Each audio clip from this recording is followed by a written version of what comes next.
بسم اللہ الرحمن الرحیم۔ زینب ٹی وی کی طرف سے میں آپ لوگوں کے ساتھ بہت ہی پیاری ویڈیو شیئر کرنے جا رہی ہوں کہ خودکشی کرنے والوں کا انجام۔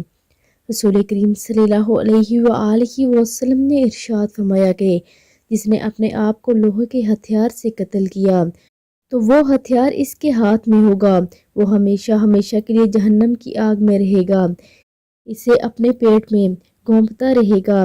جس نے زہر پی کر خودکشی کی وہ ہمیشہ ہمیشہ کے لیے جہنم کی آگ میں اسے گھونٹ گھونٹ پیتا رہے گا، اور جس نے اپنے آپ کو پہاڑ سے گرا کر خودکشی کی وہ ہمیشہ ہمیشہ کے لیے جہنم کی آگ میں پہاڑ سے گرتا رہے گا۔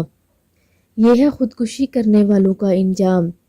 یہ دنیا تو عارضی ہے، اس عارضی دنیا کے لیے اپنے مستقل ٹھکانے کو تباہ نہ کریں، اور ویڈیو کو آگے لازمی شیئر کریں۔ جزاک اللہ خیر۔